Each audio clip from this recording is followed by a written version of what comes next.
اس کے لیے بخشش کی دعا نہ کرو، اس کے لیے بخشش کی دعا نہ کرو۔ حضرت علی نے کہا مولا اس نے گناہ کون سا ایسا کیا ہے کہ جس کی بنیاد پر تیری جانب سے حکم ہے کہ میں اس کے لیے بخشش کی دعا نہ کروں؟ تو آواز آئی ہے علی سنو، اس نے وہ گناہ کیا ہے کہ جب رمضان کا مہینہ قریب آتا تو یہ بندہ رمضان کے مہینے میں پورا رمضان روزے نہیں رکھتا تھا، رمضان کے مہینے کو ایسے ہی پامال کر دیا کرتا تھا۔ اللہ رب العزت نے فرمایا اے علی اسی بنیاد پر اس کو عذاب ہو رہا ہے اور یہ عذاب مسلسل ہوتا رہے گا۔ آپ اور ہم اندازہ لگائے کہ حضرت علی رضی اللہ تبارک و تعالی عنہ نے رب کی بارگاہ میں دعا کی ہے مولا یہ اگرچہ گناہگار ہے، سیاہ کار ہے، خطا کار ہے، لیکن مجھ سے لو لگا رہا ہے، اے رب قدیر پروردگار عالم میری لاج رکھ لے، میں تیری بارگاہ میں دعا کرتا ہوں اے مولا تو اس کے گناہوں کو معاف فرما دے۔ رب قدیر پروردگار عالم نے حضرت علی کی دعا کی برکت سے اس کے تمام گناہوں کو معاف فرما دیا۔ جب گناہوں کو معاف فرمایا تو رب قدیر پروردگار عالم نے حضرت علی کی دعا کو قبول فرما لیا اور اس کے گناہوں کو معاف فرما دیا۔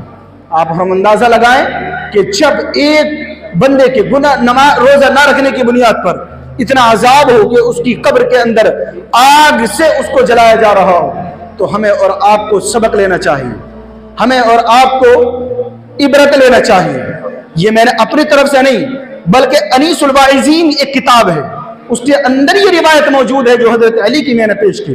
اس لیے میرے عزیز سنی غیور مسلمانوں رمضان کا ادب و احترام ہر حال میں کرو، اور رمضان المبارک کا ادب و احترام یہ ہے کہ رمضان تو اتنی برکتیں لاتا ہے کہ جتنی رونق رمضان کا جیسے ہی چاند نظر آتا ہے اور رمضان کے اندر چہل پہل ہو جاتی ہے وہ پورا سال آپ اگر کروڑوں خرچ کریں گے تب بھی نہیں ہوگی۔